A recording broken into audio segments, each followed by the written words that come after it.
Hi everyone, welcome to ACTU's fourth webinar. We appreciate that people have taken the time out to listen to this today. This will be our last webinar in the series of webinars that we have carried out this year.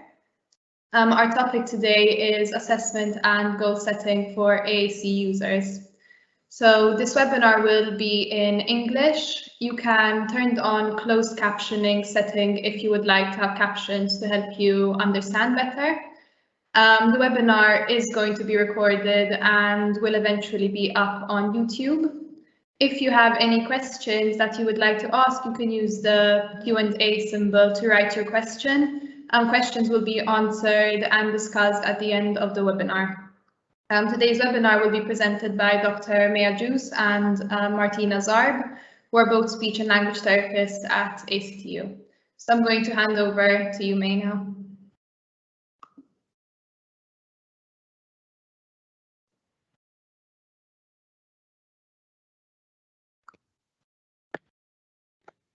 Not going off.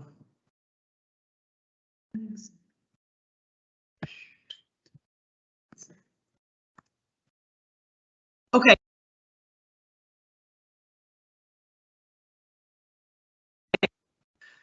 Thank you very much, Taya, for that introduction. I'm just going to share my screen with everybody so that you can see it. Well, apparently it was already shared. I'm sorry about that, everybody.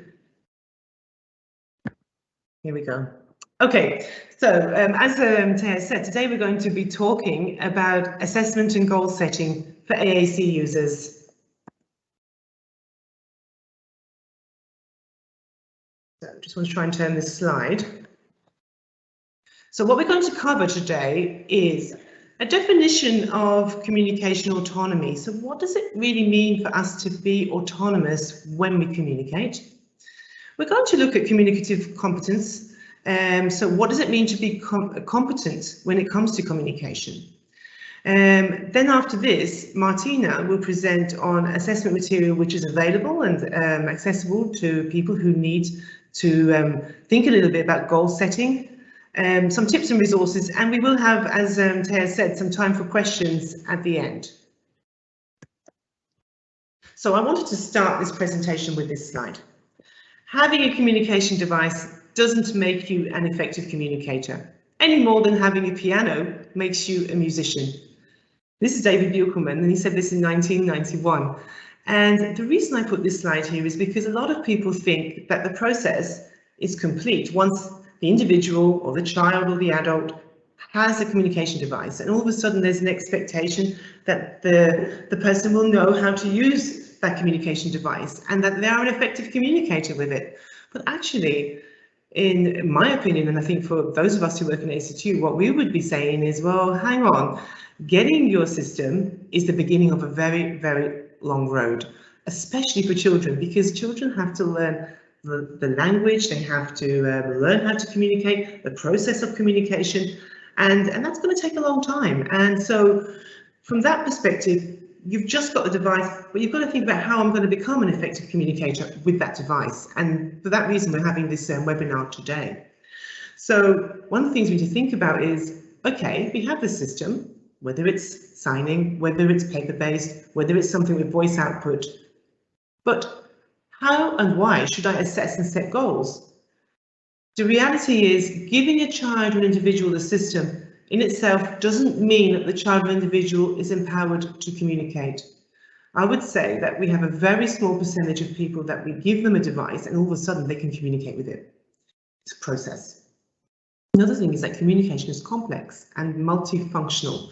So we need to think about what communication involves, and it's not just language. There are many facets of communication that we are going to be thinking about how they can be addressed using augmentative and alternative communication.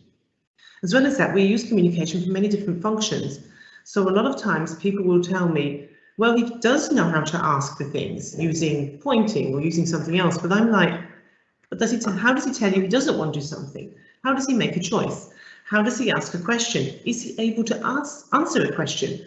And there are many, many, many more functions of communication that you would hope that this AAC user would be able to attain. The end goal is that the child develops what we call communication autonomy. Now let's have a think a little bit about what communication autonomy means. We would think it's the ability to express yourself freely, and this isn't just something for an AAC user. Communication autonomy is something that all of us have the right to be able to do. So expressing yourself freely, the ability to decide when to communicate and to be able to choose what you want to communicate. It's quite powerful when you think about this, that if you weren't able to do this, how that would feel. And also initiating communication when you want to, so that somebody can start communication when they want to do that. There's a little poster here from avazapp.com. They would state that communication autonomy is the liberty to initiate communication or respond of your own accord, so that you are choosing whether you want to start this communication. You are choosing whether you want to respond. The ability to express yourself freely without restriction.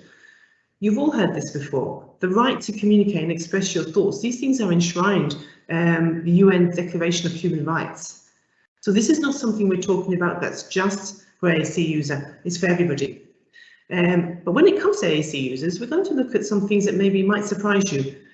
You need not be an independent communicator to have communication autonomy. We will go into these in a bit more detail now.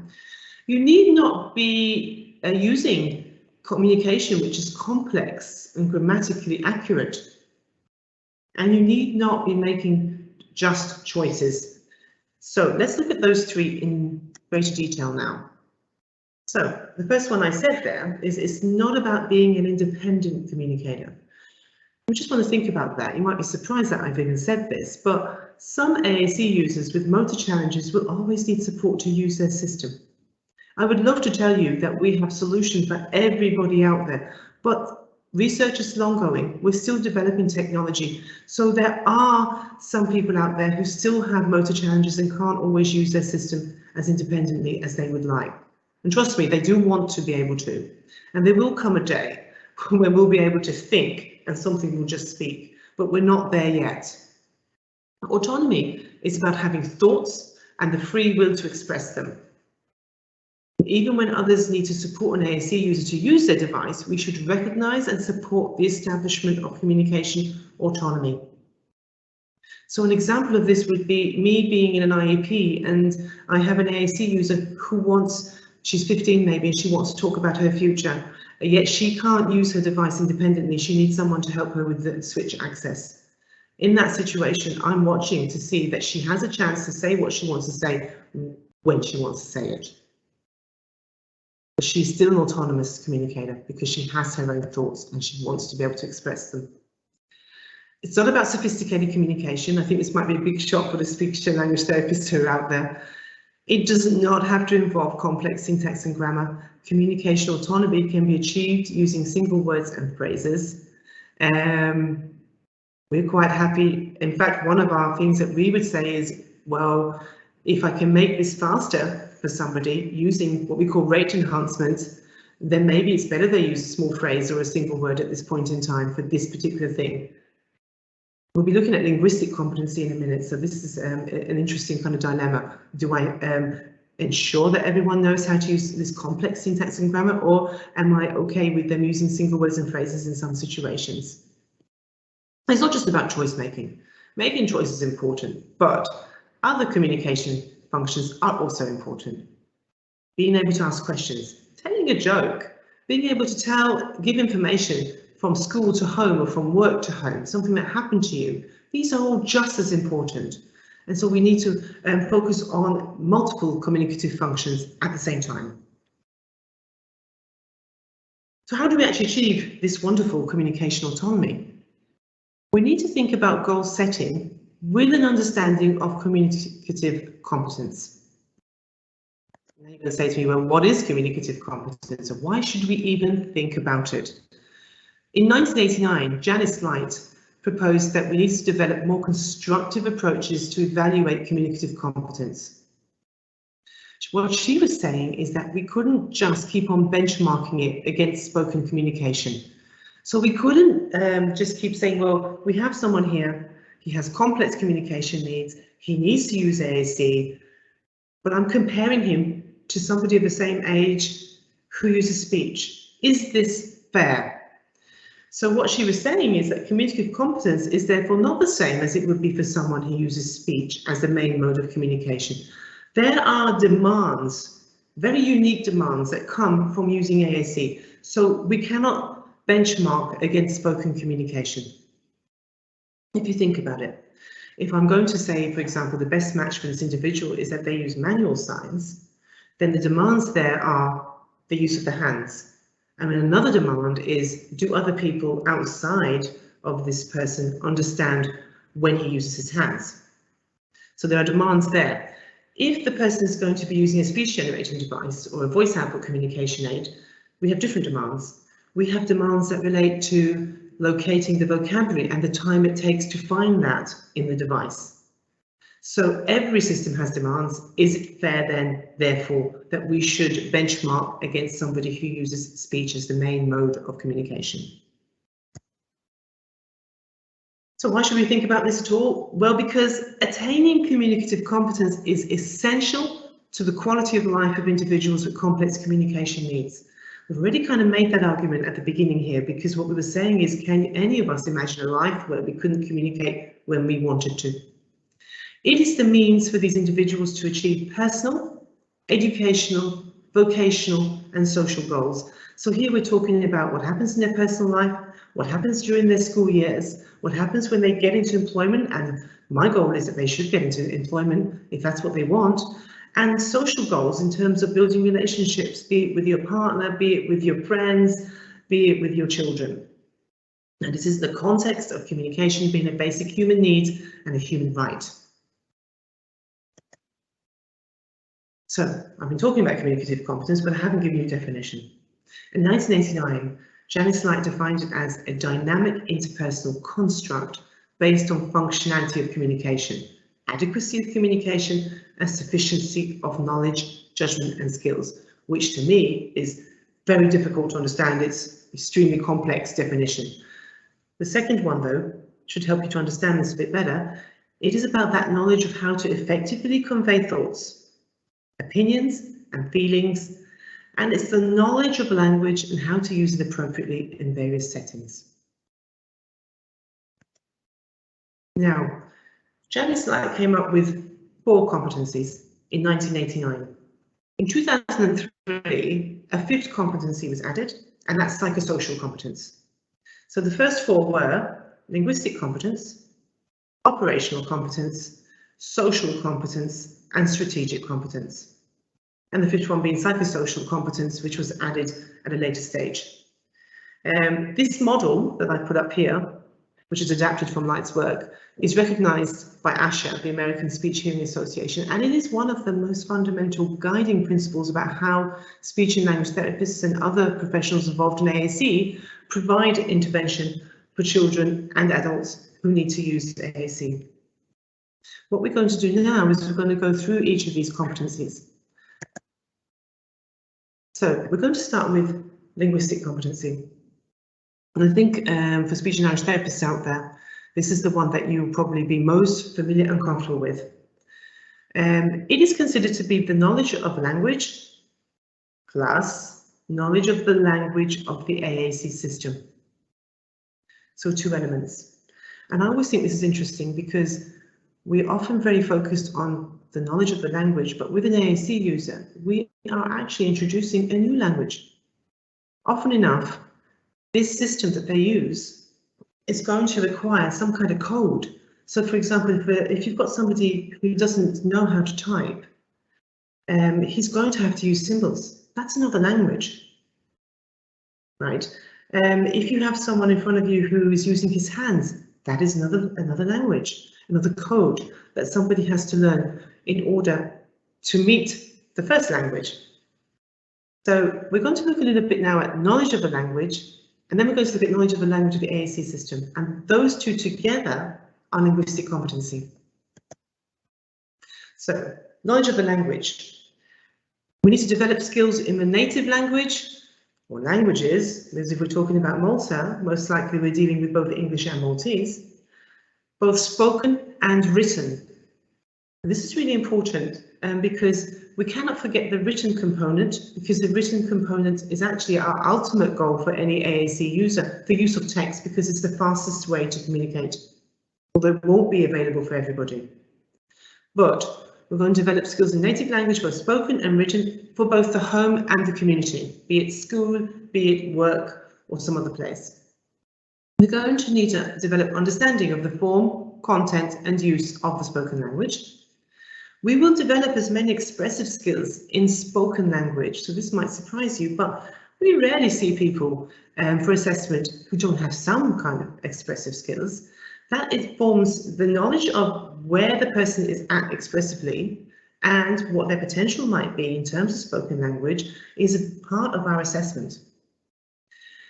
We need to understand about code switching between different languages as needed. So, and in Malta especially, that now I have an English lesson, so I'm going to have to understand and code switch to English here, whereas just 10 minutes before we were doing social studies and that was in Maltese. We need to develop literacy skills to understand and use written language and code switch between the written languages as needed. So an awful lot of work that needs to be done in terms of knowledge of language, and that would be ongoing. But now let's think about the knowledge of the language of the AAC system. So we need to develop skills in the language code of the AAC system. And if you look at the right-hand side, I've put in just 2 examples that I found. The first one is a PCS symbol for more, and it looks like this with the hands. I mean, does anyone know? If I just did this to you and you never knew that, would you really know this was more? You have to learn that code, right? But that's the picture. Now you have a label on top, written in text. If you can read, that will also help. But that's a whole code of its own. And if you look at the one underneath, that's a unity symbol for the word don't. And it's a 2-step. So first, somebody's going to be pressing that not on the home page, and then they'll have to find the don't symbol on the second page. So they're going to have to learn a code there that I need to press 2 symbols to achieve one word, don't. So you can see now there's a whole language code here that has to be learned. So as far as I'm concerned, this is another language as well.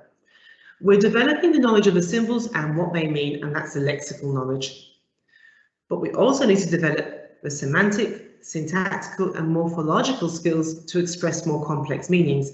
So for example, if I have the word car, how do I make that cars? How do I add that S? If it's ate, so I ate dinner, how do I make eat into the past tense? So an awful lot of things I've got to learn how to do in terms of the coding of the system, especially if it's an aided system which uses symbols.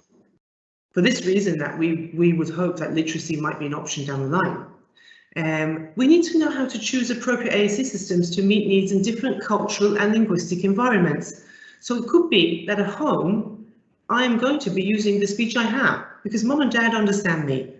But when I go to school, I need to choose AAC. And then when I'm in the swimming pool, I need to use something different. I can't use my system that speaks, and I've got to bring something else. So maybe I try using my hands. So these are all things that an AAC user is having to deal with. There's quite a lot of thinking here. And then we need to help them to get for this to become automatic. I also need to learn appropriate linguistic conventions for different communication and social media tools.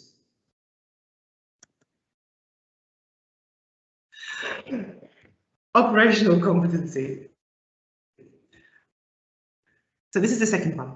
The skills the AAC user needs to operate the system. Right, so this might be the, moving on from linguistic competency, often enough, as speech and language therapists who are here maybe, you would be well up on all the linguistic stuff, but there are other skills the AAC needs to use that we would consider to be part of it all. Right, the first one being operational competency, and this is technical skills. The skills that the person needs to be able to operate the system. Now for unaided AAC, like manual signing, it's about planning and producing handshapes. We did that one earlier. I've got to think in my head, and then I have to put it into practice and make that handshape, the position of it, orientation and movement to produce manual signs and gestures. I need to be able to plan and produce those body movements to act out messages. And I need to plan and produce body movements for other unaided codes. For example, looking up might be a yes, a blink might be a no. right? So we have people who are using manual signing, but we have people who use quite high-tech systems and are using on AAC as well, just for yeses and nos or for other things. So technical skills are involved there when it comes to using the body. For aided systems, then, we have different kinds of technical skills. So if you're looking at things like communication books, picture exchange communication system, PECs, high-tech AAC devices and apps, you have to have the skills to use both accurately and efficiently. So for a communication book, you need to know how to open it, turn the pages and point to the symbol. For PECs, that physical exchange, so picking up the picture, reaching and letting go. Paper-based, I need to be able to draw or write with a pencil on paper. And for high-tech, I need to know how to navigate. I need to know how to go from one display to another display, all of which are linked to each other in the system. So there's a lot of skills that have to be learned there. But here's something maybe you haven't considered. You also need to learn how to operate social media and other mainstream communication tools. You know, 10 years ago, we had people come to us and they just wanted to communicate. Nowadays, no, they want to do other things. They want to use Messenger, they want to use Facebook, they want to use Twitter and Instagram. They want to use WhatsApp, send a text, take a photo and use them on social media, right? And on top of this, we want to be able to navigate between those apps and tools within the system. Right, so for us, this is all part of where AAC has gone now, and it's all being integrated into AAC systems, and we need to be able to support communicators to be able to do this. Let's move on to social competency. This is the knowledge of how to use AAC systems and strategies within social interactions. So here we're talking about developing the appropriate sociolinguistic skills, taking turns in interactions, initiating and terminating interactions appropriately, topic maintenance and developing topics of conversation, expressing a range of communicative functions that go beyond requesting, choosing the appropriate AAC system as required in the situation. So it's no use knowing how to find all the vocabulary in my system or to sign everything when I give you a picture if you don't know how to use it socially. And that's what this is about. This is the social end of it. Ultimately, you cannot be an effective communicator if you don't have social competency. Also developing appropriate sociorelational skills. So participating actively, being responsive to your partners, being interested in partners and putting your partners at ease. All of this comes in here. Fourth competency, strategic competency. So compensatory strategies, because no AAC system is perfect and each one or a combination of systems has limitations. At the end of the day, when somebody isn't able to use their speech as the main system for communication, we bring in augmentative and alternative communication. But ultimately, we know that it does not provide exactly the same thing as speech would. There are limitations. In the linguistic domain, the partner provides maybe choices to bypass vocabulary limitations. So let me just go back a step here. Strategic competency is about providing compensatory strategies for the three previous competencies. So in linguistic competency, in operational competency, and in social competency. So in terms of linguistic competency, one strategy might be that I might be providing choices to bypass vocabulary limitations because maybe not all the words the person needs are in their device. In the operational domain, I might say, well, here you can use a telegraphic message to speed things up. Or maybe I'm helping with navigation as the child or individual is learning where the things are. And in the social domain, I might use social media to increase the social network. I might use a strategy to put a partner at ease. Apologies for that, everybody. Here is the fifth competency. Psychosocial competency. So this was introduced much more recently, and this is just the ability to deal with everyday situations. 4 areas to consider: the motivation to communicate, the desire to use AAC. And this is serious because if I have someone who has issues with motivation and the desire to use it, and the next one, their attitudes towards the AAC system and their willingness to use it, then I have to really look into what's going on here. Communication confidence. Right, do I have someone who is confident to go on television and use the AAC system? or to give a presentation, right? And is this something that we need to work on? Resilience, persistence to communicate even when there are barriers and failures, because yes, there will be with your system. Yes, you will meet somebody who won't want to wait while you're finding messages in your system. So this is the area of psychosocial competency and is the most recent. But I've talked about 5 competencies, but what else? Ultimately, those 5 competencies are very, very much focused on the AAC user, but the AAC user doesn't exist in a vacuum, right? We have to start looking also at environmental supports. So we might be thinking about goal setting as part of that process, and Martina is going to talk about that soon. But communication is a reciprocal process, right? So we have to think about the environment. We need to think about factors that relate to the environment and to the communication partners that might be in that environment. Because maybe this AAC user is doing really well with his system, and maybe we are having some other issues within the environment that are affecting this person's ability to really use his system competently. So we might be needing to look at things like policies. For example, in this workplace, maybe there's a policy that you can't bring your own tablet to work or phone, but this is the person's AAC device. So how am I going to deal with that? Practices, attitudes and skills. And yeah, we still meet people today who just don't have attitudes that support people to communicate in different ways. Or maybe we have people who don't have the skill to support someone to use the AAC system. And all of these things are going to impact or prevent the attainment of communication competence. So while today we're really focusing on the user and the competencies of the user, we are saying, well, hang on, there is a whole other thing out there, and that's the environment that we need to consider.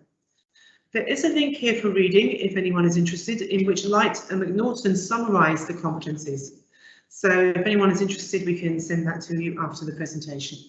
So I've given you the part that I'm going to give, and next Martina will be talking to you a bit more about what happens next.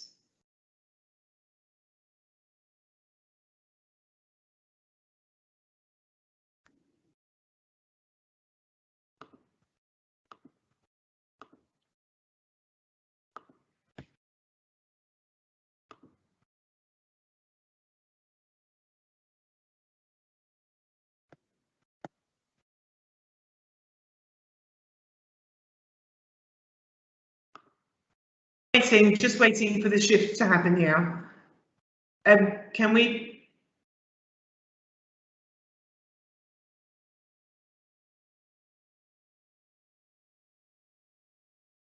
Hi, sorry, we're experiencing some technical difficulties. Thank you, May, for that interesting presentation. It was very nice to hear about the 5 different competencies. So next we're going to be listening to a presentation by Martina. I'd like to remind you that if you have any questions for May or Martina, you can use the Q&A symbol to submit the questions. Thank you.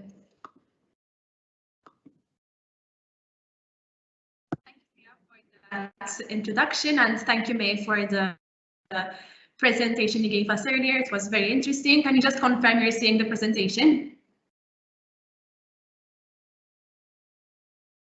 Okay, Tia, can you see it?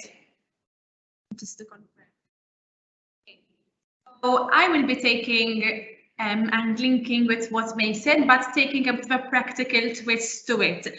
So we now know and have a better understanding of the 5 communicative competencies, and we know what we should look out for when we're working with individuals, and we are going to have a look at some assessments which are freely available for you to use and which might help you plan and set goals in order to target the functionality and the adequate aspect of communication. So linking with autonomy and with what May said earlier. So I chose to start off with the DAG, the Dynamic AAC Goals Grid Assessment.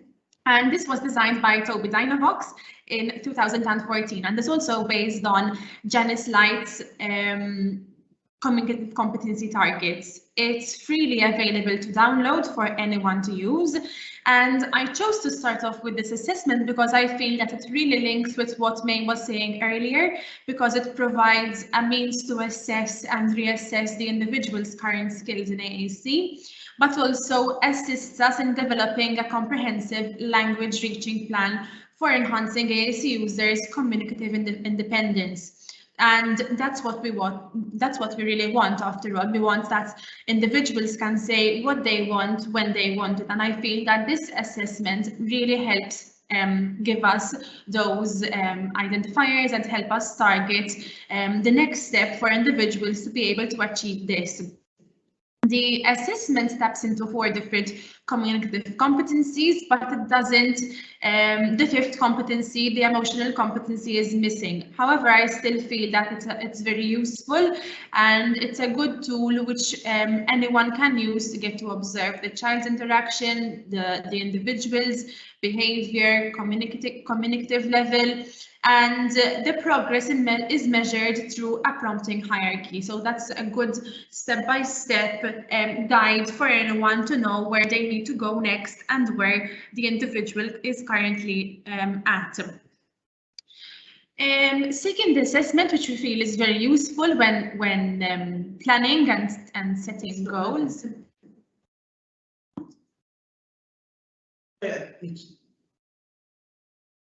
We're just confirming that there are no technical difficulties from our end. In the meantime, I'm going to be continuing with the assessments. So with this brings you to the second assessment. So this is the pragmatics profile, which it is an interview-based assessment with which is usually carried out with the parents and caregivers. It seems that we do have some technical issues. They're telling me that I need to close the presentation, so I'm going to stop sharing and reshare that again. Apologies for the technical difficulties. These are things which happen and we have no control over, unfortunately, even though I hate it when it happens. How about now? Can you confirm it's okay? Brilliant. Okay, so the pragmatics profile. So it was created by the A Centre in the UK, and it is also a freely available assessment for anyone to use. It has 2 download options, so we can download it and download it, or print and fill option, which you can fill in digitally and then print the results. As I was saying, it's an interview-based assessment which is carried out with the parent or caregiver. And where the interviewer is usually required to ask a series of questions, and the respondent, be it the parent or the caregiver, describe typical behaviors, typical communicative behaviors that of that individual in mind. I feel that this assessment provides a really detailed and focuses a lot on the communicative functions, and it's something which I feel can not only be used for AAC users, but anyone who is nonverbal or who has physical disability.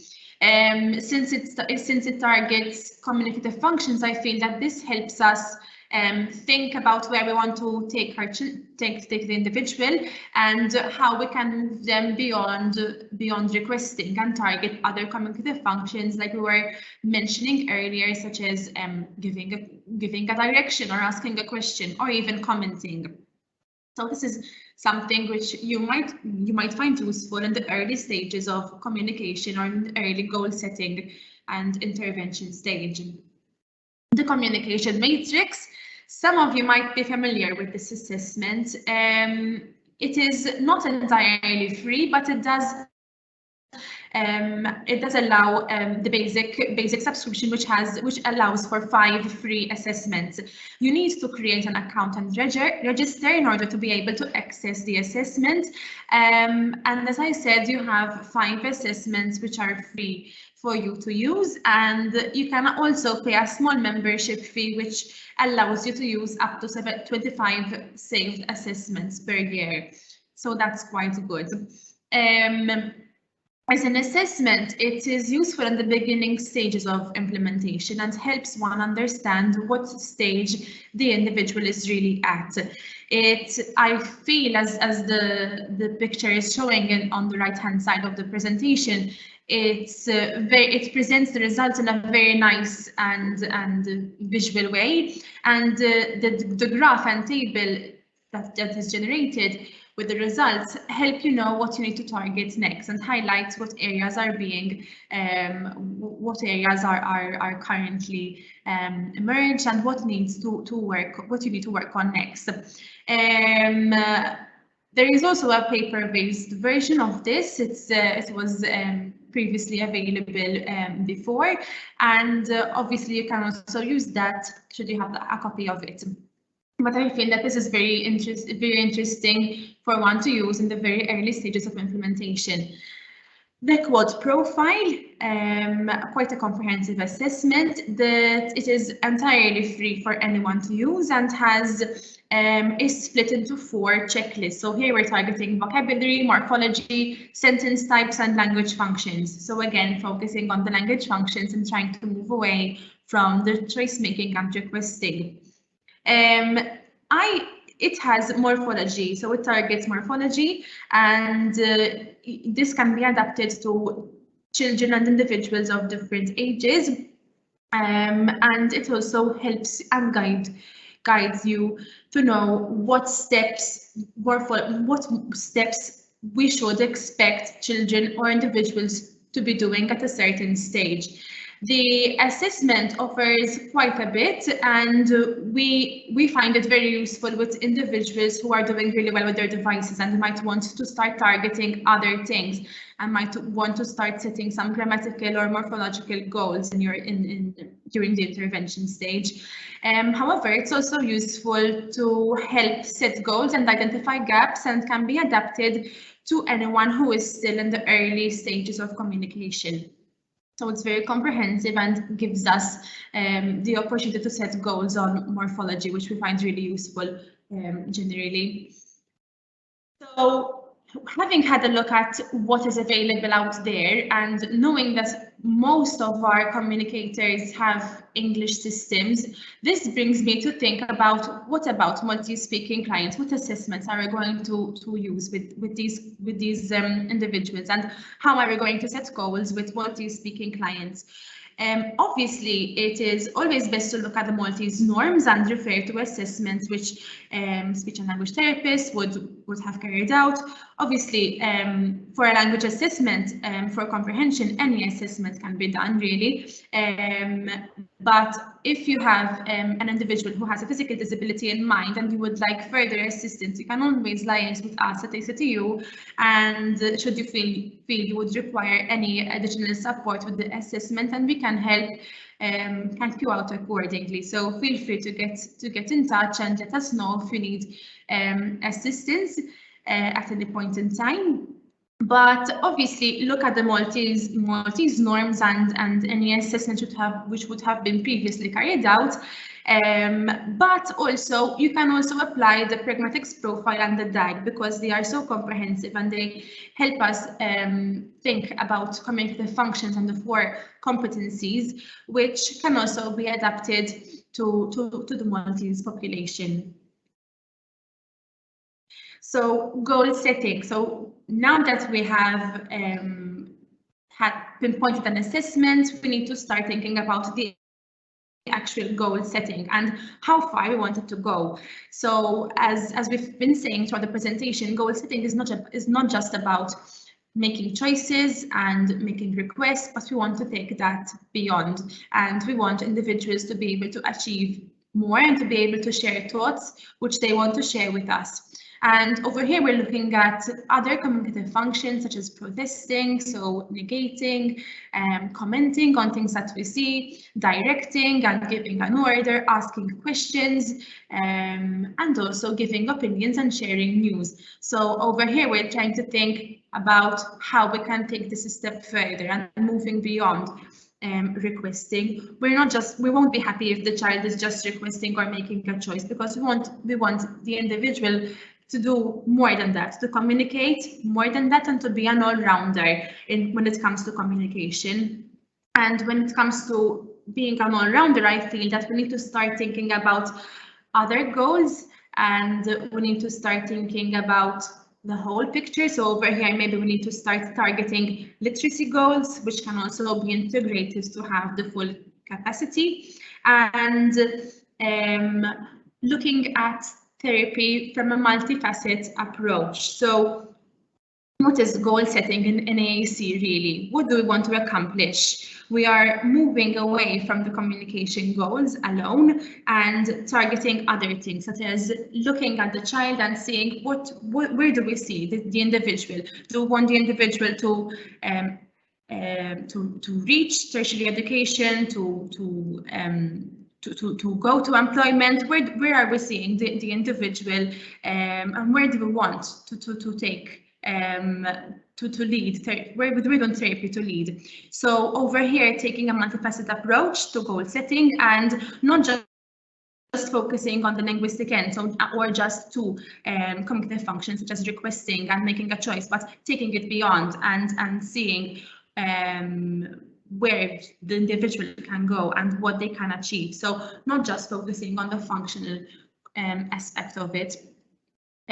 We obviously need language, but not just that. We need to start exploring other skills, and I quite like the picture in this slide, where it's showing and really identifying that successful AAC is just the tip of the iceberg, and it is not just about communication, but as we're seeing, it involves a lot of other things, such as not giving up, targeting literacy goals, language therapy, of course, teaching the motor aspect of how they need to access the device and how they need to access the words in the system. Obviously provided aided language input and showing and modeling how the system and how the vocabulary can be used, but also providing inclusion and having stakeholders who believe it is possible for individuals to achieve the goals that we identify. So obviously here what we are saying is that there are AAC assessments which we can use and which can help you and guide you better, but obviously we need to know where we need to go and where we want children and individuals to go. Last tip, so we have implementation next. So we've targeted the goals and we know what we're targeting. Some small tips on implementation, which some of you might already be familiar with, but taking time and exploring the systems and learning where the vocabulary is, so that you can obviously know where you need to find certain words. Be consistent. Model. There is not enough. I can't stress this enough. And model and provide opportunities for communication. Repeat and obviously provide opportunities for communication and familiarize yourself with the systems. You can download softwares which allow you to familiarize yourself with this, and there are also light versions of some AAC apps which you can download, which would allow you to familiarize yourself better and to allow that exploring and learning on the systems. Allow and expect children to be involved in the customization of their systems. So over here, we would want to know what the children want in their systems, what preferences they have, and over here, by doing so, we are tapping into that operational goal, which May refers to earlier, and also exploring that operational competence further, because vocabulary counts and it's important, and obviously having the individual on board and giving them the opportunity to choose what they want on their systems is very important. So I think just to summarize what we've been saying, the importance of autonomy and trying to move away from not just the communicative goals, but seeing the bigger picture and thinking where we want to lead and when we want the individuals to go. Thank you. We have some time for questions. Not sure if any of you have any questions you want to ask us. We're happy to answer any questions you might have. Thank you.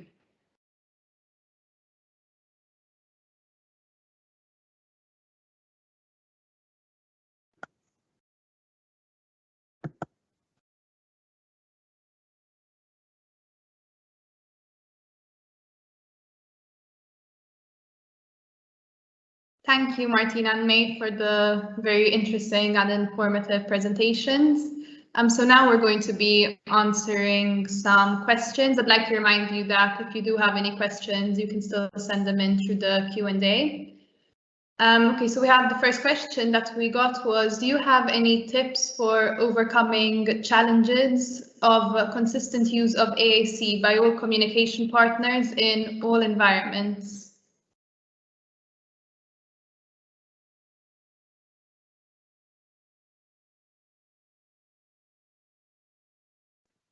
Yeah, can you repeat the question?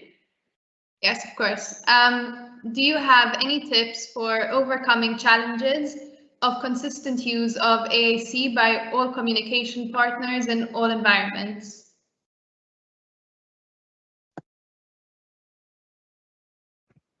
Okay, so I'll say that again. This is a very interesting question because, you know, we've introduced a new way of communicating for this individual, and very likely they're not seeing anybody else use this system. So how does it become consistent when I am the only person who's using my AAC system and other people aren't using an AAC system the same as I am? So I think that definitely could be one of the reasons why we don't have consistent use. Another thing I think is that by doing an assessment like the DAG, you might find out a bit more about why that is happening. Going back to what we said before about the need to assess, evaluate your environmental supports.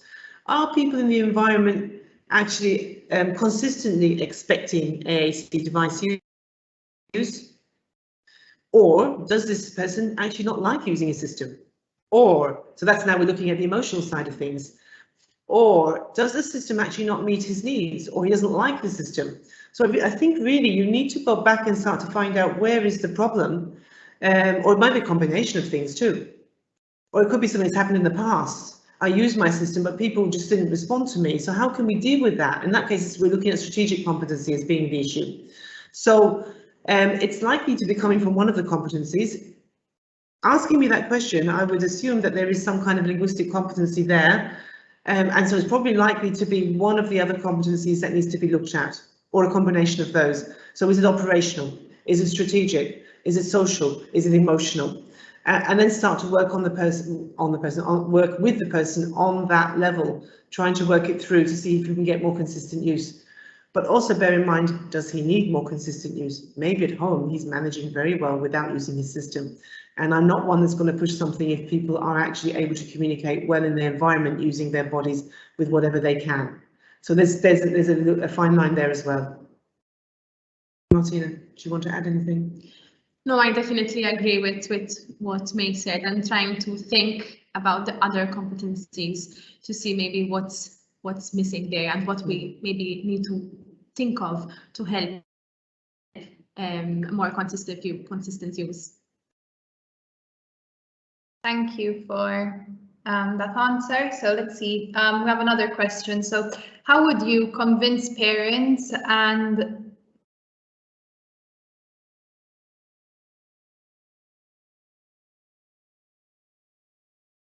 sorry, we're experiencing some technical difficulties.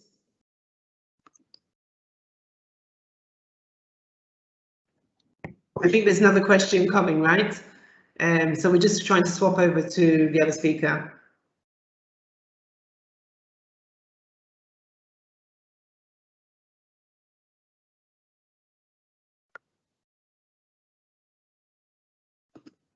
Okay, sorry, we're experiencing some technical difficulties. So we have another question, which is how would you convince parents and LSCs to help the children make use of their tablet at all possible opportunities?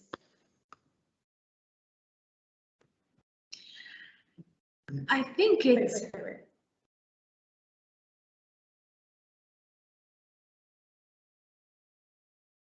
Thank you, Taya.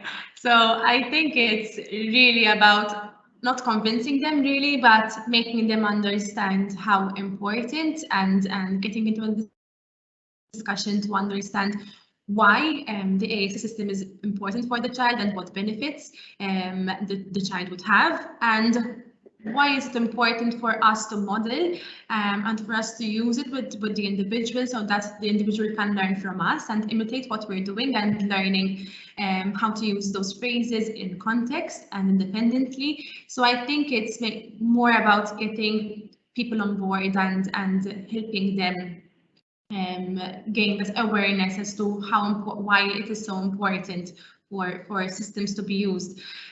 Sometimes we do get concerns that people might not have time to prepare resources, or it's time consuming, but what we would really want is that sometimes no resources are required at all, and just by using the systems in a natural setting and just commenting on what we're seeing on a daily basis is more than enough. And it is also by using a device for a couple of minutes a day is not enough usually, because it requires a lot of repetition for the child to learn to use and remember how to use that independently. So I think it's about trying to implement it on a daily setting, in a natural setting, commenting on what we're seeing, and highlighting vocabulary around us with the children. I'm not sure if you want to add anything else to this. I think this is really a reflection of how successful AAC implementation isn't just about the individual. You can give them the most perfect system, but ultimately the environment has to be a supportive one. If you were to look at the participation model by Buchanan and Miranda, the assessment for AAC is actually always two major parts, one of them being the AAC user, which we've covered an awful lot today, but the other one is the environment. And so you need to take into account what is parental capability, what is the educator's capability, what skills gaps are there, how can we help them address those skills gaps to support this child to learn to use the system. So it's an equal thing, isn't it? It's the user and also the environment, and without addressing both, you probably will struggle to meet communication autonomy, which is what we've been talking about.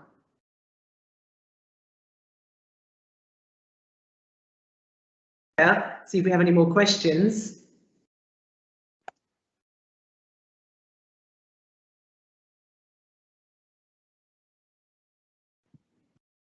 Hi, yes, we do have a few more questions. So I think the next question that we have is something that we do get asked about quite often and that people struggle with quite often. So the question is, with my students, we started the process with requesting during lunch breaks and playtime, as these are great motivators. How can I introduce more communication and not just requesting things that they want?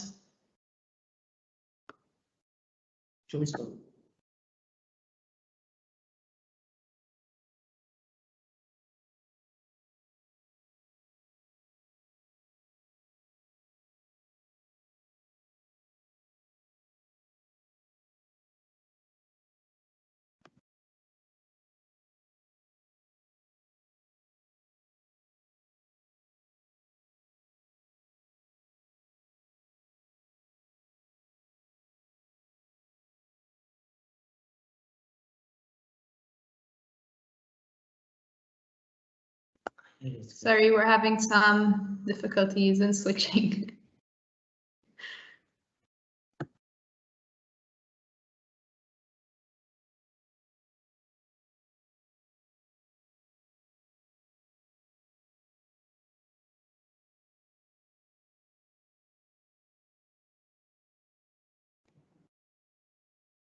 Maybe you can leave it on us there for future questions, so we avoid the technicality. If we can be heard, we can answer this question anyway. Yes. So maybe I can start off. So from what you've said, Thea, this makes me think of aided language input and the importance of modeling once again. So if the child is using the system during lunchtime, and when making choices, that is already a very, very good opportunity, but there's more that we can do during lunch, the lunch activity. So it's not just about requesting the type of food that the child would want, but we can also comment, and over here we would be targeting another cognitive function. So we would be commenting on how the food is looking. It's soft, it's white, it's big, it's small. And we can also start introducing adjectives when we provide choices. So do you want a big piece or do you want a small piece of bread? Do you want a brown biscuit or a white biscuit? And over there, like that, we're trying to target other communicative functions. We can start tapping into asking questions. Do you want 1 biscuit or 2 biscuits? Over there, like that, we are moving away from just allowing the child to choose and request for what type of what option lunch item they would want, but trying to think of other things that the child can do. We can comment, we can comment on the food. It's yummy, I don't like it, I like it. And also describe how the food is looking. It's soft, it's big, it's brown, and also maybe putting in that emotional competence in there, and just describing how the child is feeling, and you're happy, you're enjoying this, and stuff like that. So that is how I think you can maybe take it beyond that requesting during lunchtime and trying to tap into other things. You might also want to tap into prepositions and saying things like, let's put the bread in the lunchbox or take it out, and things like that. So I over here it might be very good for you to work closely with the speech therapist. I'm not exactly sure who asked this question, but and try and link the language goals with the current activity to see how best you can take the most out of that activity. Actually, can I add something to this particular one? I think it goes back to something I said earlier in the presentation, which is that we are expecting people to use a system that they don't see used. So if you taught them how to request, then that's what they will learn. If they never saw you use the device to express greetings, say hello, goodbye, or to ask questions, or to answer questions, then they will not necessarily know how to do that automatically with their device. So really it all comes back to aided language input, making sure that you are modeling and showing the person how they can use the device, and doing it consistently. And it is okay to be goal setting in more than one way. So to have a goal that is, this is what I want the child to actually do with his device, and another goal which is, this is what I want the child to see being done with his device in preparation for the time when I want him to actually do it. Okay, we have decided that we're not going to switch anymore because it's just not working out today from a technical perspective. So Taya's just going to tell us the next question, and hopefully you'll be able to hear her. Thank you for the answer. We have another question. Could Martina please tell us what the first assessment tool was, as the slides were not visible? Okay, maybe I can reshare it. So I was talking about the DAG assessment. So it's an assessment which was created by Toby Dynavox. Let me try and share the screen again so that we can have a look at the slide. Tia, can you confirm you're seeing it? Yes. Okay, so it's the Dynamics Assessment Goals Grid. So okay, let's just find it so we can have a better look. So basically, this is the assessment. It's a freely available tool, and it really links with the communicative competencies, which you were saying. So over here, the assessment targets the 4 communicative competencies, except the last one. So the emotional competence is missing, but we were saying that it is still a very useful tool, which you can use to observe the individual's behavior. And progress can be measured through a prompting hierarchy. So it assists you in developing a comprehensive language reaching plan, and which would help us help the individuals learn how to say what they want when they want to say it. So basically, it's the DAG, the Dynamic Assessment Goals Grid tool. and it's really available on the Line of Fox's site. And it also links with Genesis Light cognitive competencies, which we've been mentioning throughout this presentation. I hope that answers the question. Okay. Are there any other questions? Yeah. Yes, we have a few more questions.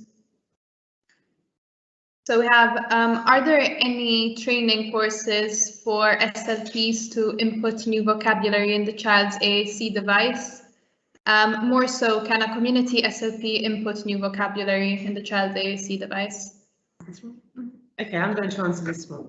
Of course, we want you to be able to input the vocabulary, and we really believe that when it comes to vocabulary, who knows more about it if it's not a speech and language therapist? So, because sometimes it's not clear where vocabulary should go.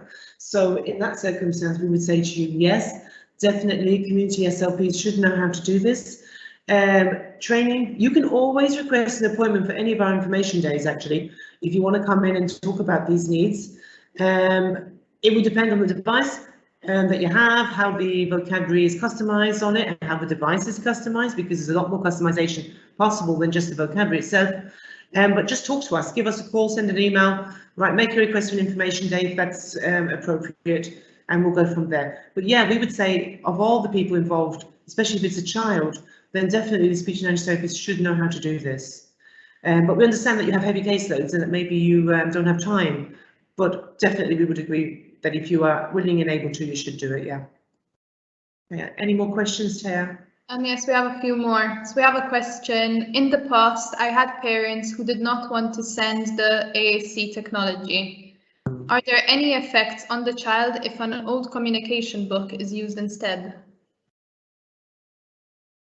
I want to frown about this one. And I want to express shock and horror because we're giving out of mixed messages here, really, because we are on one hand we want the child to use the system, and on the other hand we're not carrying the system everywhere where we go. So over there we're giving mixed messages. Even for the child, we are we are obviously slowing down the learning stage, because the child is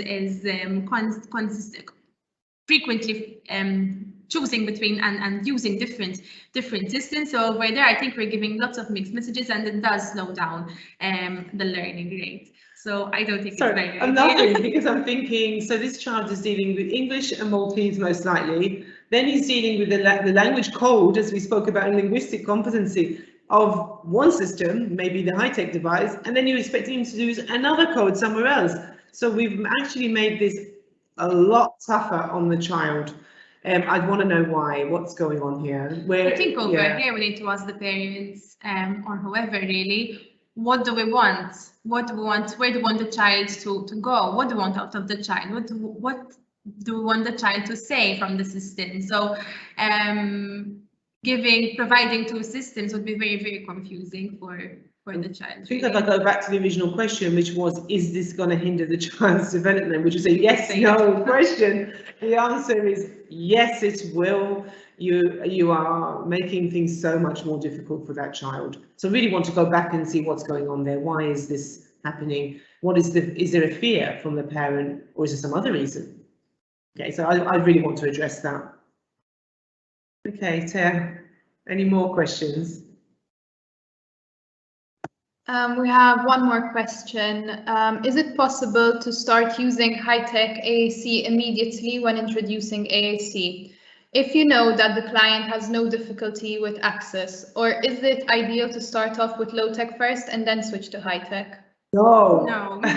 We always presume competence for individuals to learn the system. So and there are no prerequisites required. So the child doesn't need to have been through text or low text or communication books or communication boards before, and we have actually sometimes we would just start off with introducing a high-tech system. So definitely no need. I think maybe this thinking has come from the fact that originally we only had low-tech systems, and then we had mid-tech systems, useful, though. and then and then all of a sudden these high-tech systems came about. But there are multiple research studies, especially with children with autism, that have demonstrated that children with autism can learn to use PECS, signing and high-tech devices all at the same time at similar rates. So there's no reason to say I will limit high-tech. I might as well start with it. And the reason that you would think to start with it is because you've given potential to a lot more from a communicative perspective right from the start, in terms of syntax, morphology, and where you can actually go long term. Another group of kids I'm thinking about is kids with physical disabilities, who for them low tech might not be that accessible. They might benefit from a high tech system straight away because of the access to language that they need, the syntax, the grammar. So for them, you're going to be saying, well, let's go down that. So no, there's absolutely no evidence to show that we have to do one before the other, none whatsoever. So yeah, get your referrals in if that's what if that's been stopping you.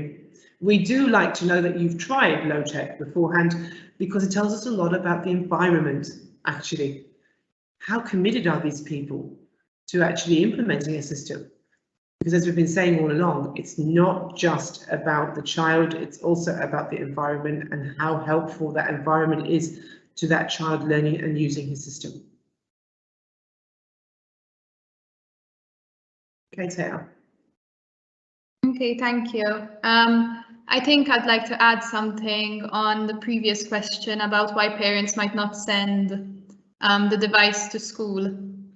Sometimes parents are scared of breakages and possibly due to insurance purposes as well. But I'm not sure if you want to add anything onto this.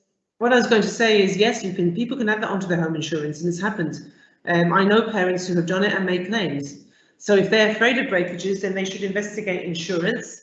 But ultimately, why have you bought this and invested all this money if you haven't then given your child the opportunity to use it? Because let's be honest, how much time do kids spend at home compared to when they're outside of home? How will they actually access the curriculum and learning if they don't have it in school? So ultimately, you've got to go beyond that. And I think, yeah, maybe there's an element of risk. But then again, I could bring my glasses to work and they cost €500 and they can break. That's just something you need your AAC device just as you need your glasses or your hearing aid. Same thing. Yeah. Okay, thank you. That's all the questions that we have today. I'd like to thank everyone for taking the time out to attend this webinar. Thank you, Taya. Thank you.